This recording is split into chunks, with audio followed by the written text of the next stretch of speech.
everyone, it's me, C, back here with another video. Before we get started, as always, if you like what I do and want to see more, feel free to subscribe. We are currently on the road to 200, so if you like what I do, want to support me, subscribe. I got a lot of cool content coming up this month, so I hope you all are looking forward to it. Also, I have some links in the description below for my Twitter page and a Discord server. So if you ever want to hang out, talk about other gacha games you guys like or anything like that, come to my server. We might be a little tiny community, but we're humble. We like people. Anyways, intro out of the way. Let's talk about what we're doing today.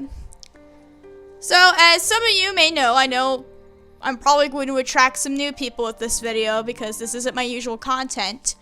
So, in August, I had a little bit of a burnout on Dragalia Lost, as some of you know. And this was the game that kind of kept me company during that time, gave me something to do and play. So, the reason why I picked this game was because it was something I seen floating around over the summer. So I was like, okay, I'll try it.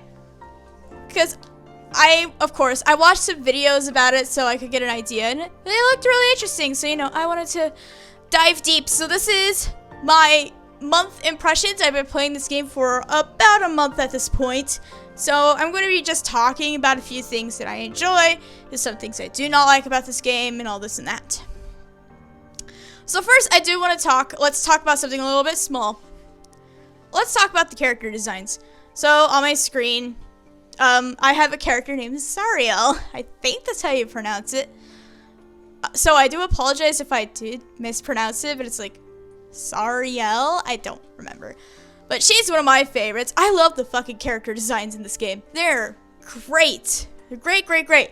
Some of them are a little complex, and I don't like overly needy and complex character designs in video games. But I do enjoy the variety. Let's talk about let's go over here to the Aurorians so we can see. So one of my favorite character designs is actually Vice. If I could click on it! Yeah, I actually really like Vice's design. I think she has a really, really good design. It's very simplistic, but it gets the job done.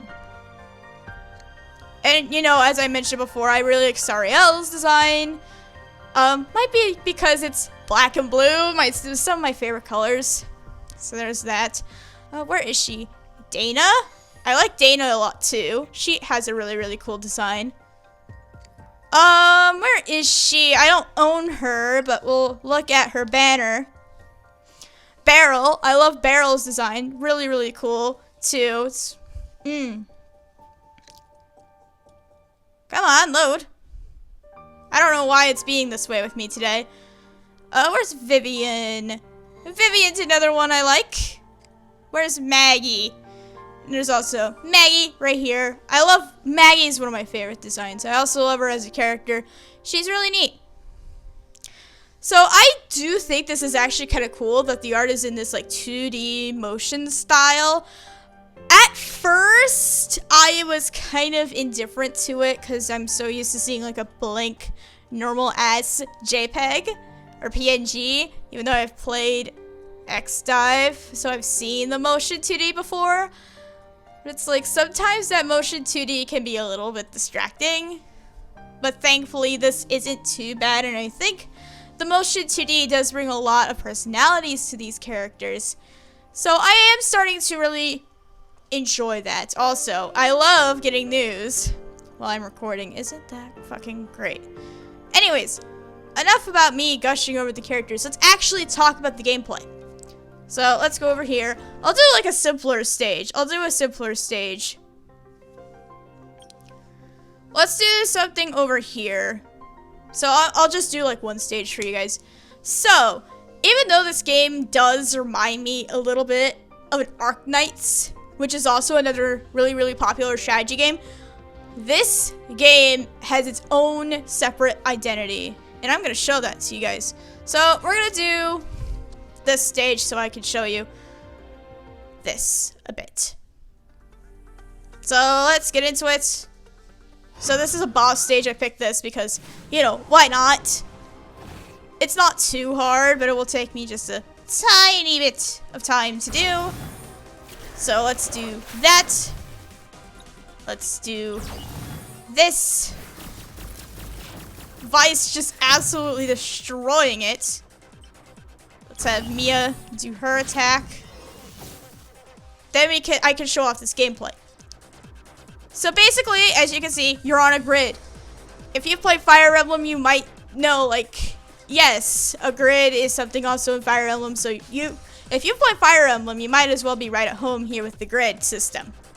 So there is that. However, this is a little different from Fire Emblem. So in Fire Emblem, you kind of like send the grid and like send the characters off in one direction. And they do an attack, like one attack. Depending if you station them in front of an enemy to attack or, you know, whatever. If you position them in what sort of way. So in this game, it's a little bit different. I did clear out those enemies so we won't get to see this. So this is more like... So this part right here is going to be a lot like Fire Emblem. Just draw a line, go on the grid, you know, do your skills. Hopefully, please, okay, she does not want to do that for me today.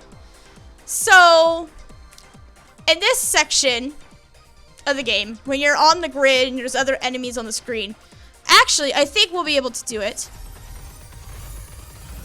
So let's do that right here. Hold on, let me check this. Yeah, let's do it right here. So, right here, like, see? While you're moving on the grid, you can actually attack the enemy.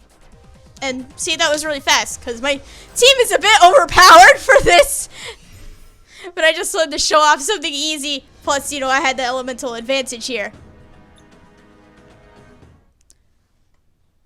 So, of course... You can do combos with these lines, which you do want to do, as you saw. You want to do combos like with hitting multiple enemies and with your skills. So, that's really cool. I like that. It gives it more flavor than, say, Fire Emblem, where you just move a character in a direction, then they attack at the spot where you put them at.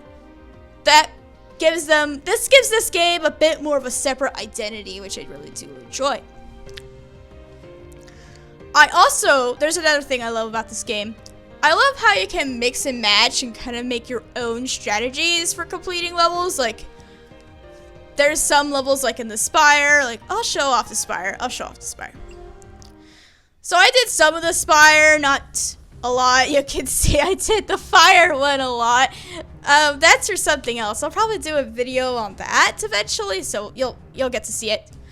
But the Spire is mostly where this kind of strategy can take place, because you're locked to one element in the Spire, so you basically have to use your arsenal of a certain element that you have. Like, say you're doing the Molten Spire, you need to use your fire units, and there's a lot of variety you could do with that. So you could create your own strategies, which is really interesting. Now, I do think I should address the elephant in the room. Some people have said this game is hard. I would say sometimes, yes. I have come across some difficult maps sometimes where it's like either you have like a strict turn limit or just stupid mechanics in them, but those were very rare and far between for me. Again, I've been seeing people talk like, oh, this game's hard. I don't really see that yet in my time playing. I just have not seen that yet. Either I'm not at that point yet in the game where the game will like kick my ass, gameplay wise, you know, and all that stuff. And I've only been playing for really a month, so I haven't explored every single little thing about this game. I've been kind of just taking my time, even though, as you can see, I'm on chapter 8 of the game, which is the current chapter that the game is at. So there's that as well. But so far, I really haven't experienced too many problems. Like, sometimes if I didn't have the elemental advantage, you know, I'd use a character that does have the elemental advantage and so on and so forth. I'm not being biased at all by saying, oh, this game is not hard. It's like, I just don't see it. It's either I'm probably upgrading my unit sufficiently and all that stuff, taking the time to do that grinding for these characters to make them strong, that might be the case. I don't know, but I just don't see it right now. So I know I'm gonna get a lot of hate for that in the comments, but you know, whatever. So my next point, summoning. I'm a bit mixed on the summoning, so let's go into recruit here. So like, here's Beryl. Let's just use Beryl as a backdrop because I think she's cool. So I'm very, very mixed on this game. There is one thing though I think is very, very cool about this banner. So let's see if I can find it.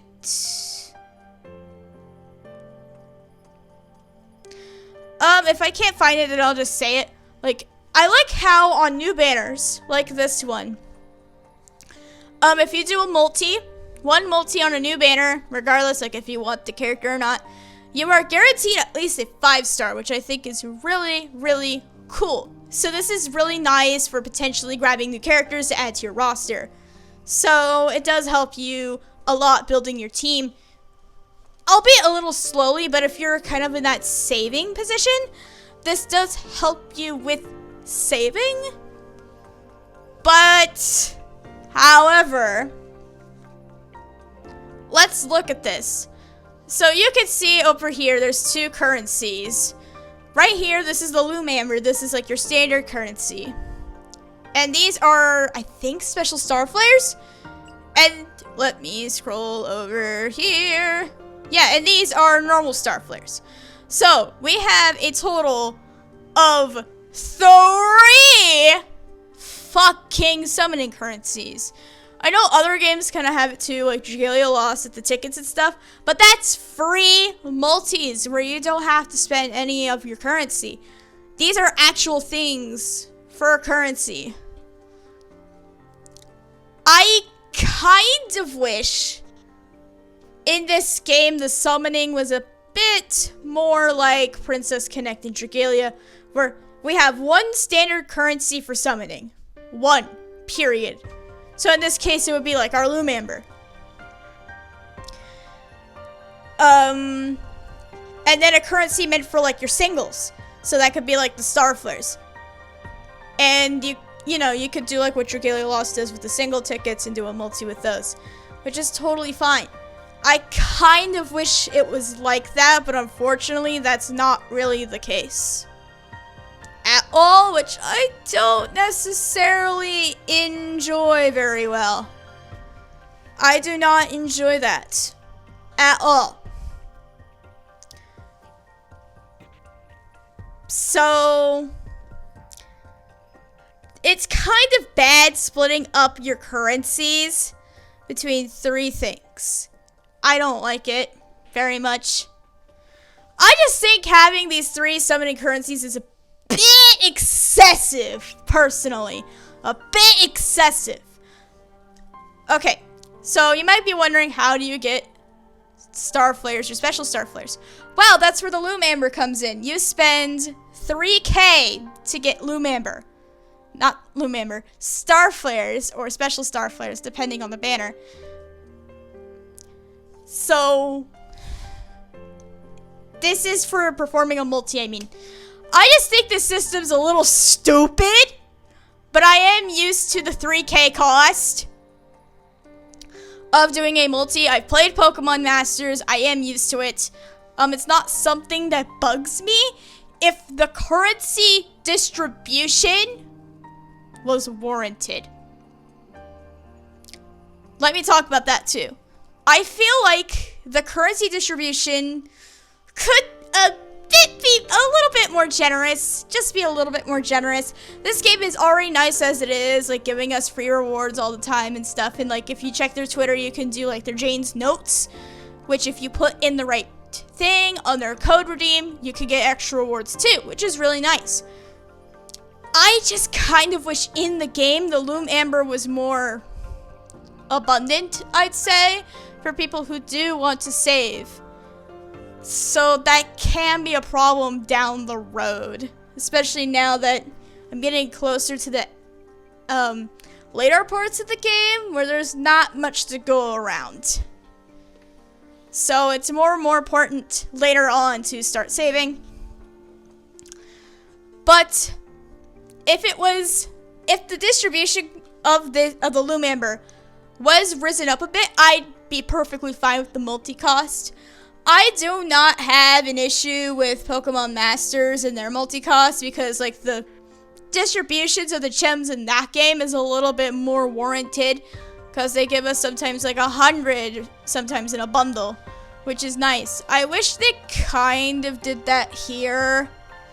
So, because it's a little bit of a stickler to save, which I do not like.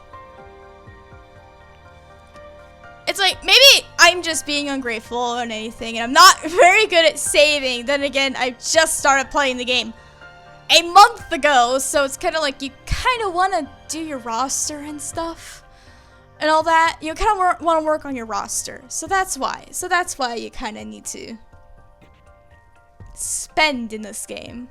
Not spend money, you know, spend your currency. I'd also like to see a sparking system in this game, which I guess I should say it. Apparently, this game does not have a sparking system. Later down the road, I'd like to see this game get a sparking system of some sort. So, I at least have a set goal to save for, so I'm not just like saving nonchalantly to have a chance at getting a character I do want. At least if I do have to go to the point where I do have to spend my money, spend all my currency for that spark, I will at least be guaranteed that character in the end and not have to worry about, you know, just trying to scrounge up whatever I can to do one fucking multi sporadically. You know, I don't want to do that. I don't want to do that. So, that's not fun. So, I'm sorry if my summoning stuff was kind of a little sporadic. In a sense, there's just a lot to go over, and I'm just kind of going off the top of my head a little bit with this, while also kind of following my notes loosely, because I don't want to go too crazy with my notes. So, next thing I want to talk about is the story. So, if you know me a little personally, you may know I do not read mobile game stories. Yeah, I don't read them very often, and I tend to skip a lot of stuff for the story. Because, you know, it's just like, come on, get a move on. I want to play the game. It's like, if I want to read the story, I'll go do it later. It's like some stories just don't grip me enough. Because I love a good story. But many gacha games and their stories do not grip me in a sense where I have major fucking complaints about a story in a gacha game. So it's like, I have a very short attention span, so I need something to keep me invested. Like, if you're gonna like invest me into something, you gotta show it off the bat, and I think Alchemy Stars does a great job at getting you invested right away. Like, this story is not God tier. This is not like fucking, you know, Xenoblade Chronicles levels of storytelling, which is like, I'd say one of the best stories in a video game. But enough of that aside. So, many gacha game stories are a bit on the simple side, of course, because, you know, it's a mobile game. You can't, like, do too much with the plot. It's like, you know, you still gotta keep it interesting and stuff, but don't go crazy on it. But there's just something about this story that intrigues me. I do enjoy the setting that the story takes place in, so there's that. Probably like the environments and how they're drawn. That's probably what's keeping me sucked in. I love the style of the environments. It's cool. It's really, really nice. So it's keeping me interested in what's going on in the world here in the story. I totally forgot the continent's name in this game, so I'm sorry. I'm a fake fan! I admit it! Anyways, also, I do like the characters that are featured in the story, like Vice and Carlene. I do love those, and I love seeing the characters interact with the main character, which is technically you. That's the character you put your name in for and all that in the story. It doesn't feel like you. It feels like another character, but it just shares your name. So, it's kind of cool. Like, they have their own identity, you know, besides the name that you give them. So right now, as you can see, I'm actually in chapter 8 of the story, and I haven't started chapter 8 yet. I've been kind of like slowly taking my time doing other stuff in the game, especially since we have a big summer event happening right now, so I've kind of been focusing on that a bit more. So I also do like how this game, with its story, does not waste time with unnecessary and boring padding, unlike some other gacha games. You may know what I'm talking about. You may not know what I'm talking about. Because I hate padding in a story. I'm just like, come on, let's go. Let's get to the next objective. And this game does not waste your time. It's like, it sets up the plot perfectly fine to begin with. It gives you a set goal. And the game just, you know, keeps trucking along with the plot. It doesn't waste your time with fucking padding, which I really like. So now let's talk about the grinding. So let's go to the resources again. So, I'm not a stranger to grinding in games. RPGs are my favorite genres. Is one of my favorite video game genres. And most gachas I play are RPGs of some kind. So grinding does come with the territory. So, you know, I'm used to it. The grinding itself in this game is fine, as it is something I expected from an RPG, as I've said before. However, the stamina cost is a bit high. Let's see. Let's go to chapter 7. Let's see. What stage should we pick? Let's do 710. 24 prisms to do this stage once. Yeah, this shit racks up pretty damn fast. So that's why I like other games where it's like say Princess Connect, or let's say Dragalia Lost. The stamina cost for the story is either really low at like 10 stamina, which is what Princess Connect does, or Pokemon Masters. This is an update that they're going to be doing very soon. They're making all story chapters cost 0 stamina, so you can use your stamina on other things in the day. I really think this game should lower its stamina cost for the story at least. Put it at like a set number. Put it at like 10 or something for all story chapters. So if you need to grind it, like, all story chapters are the same stamina cost, so you could go in, do your stuff that you need to do, and, you know, get everything you need. Because I did hear issues about that too, and I do agree.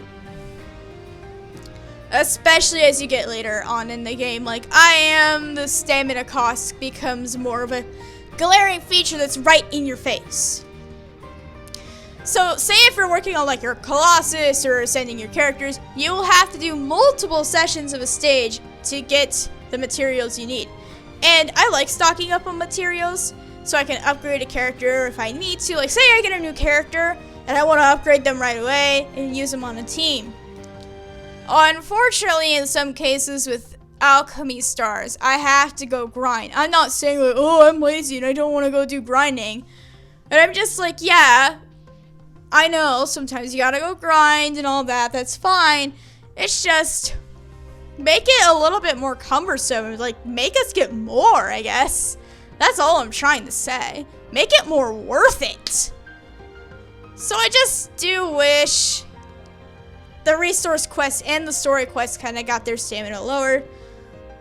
Just to help with grinding for these materials and all that. That's just how I feel. Okay. So, to wrap it up, let's talk about some of like final thoughts and miscellaneous things. So, just keep in mind, this game is very, very new. This game came out back in June, I believe. This game came out back in like mid-June. So, this game has only been around for like 2-3 months at this point. So, only being out for a few months means this game still has a lot of time to change and grow as a game.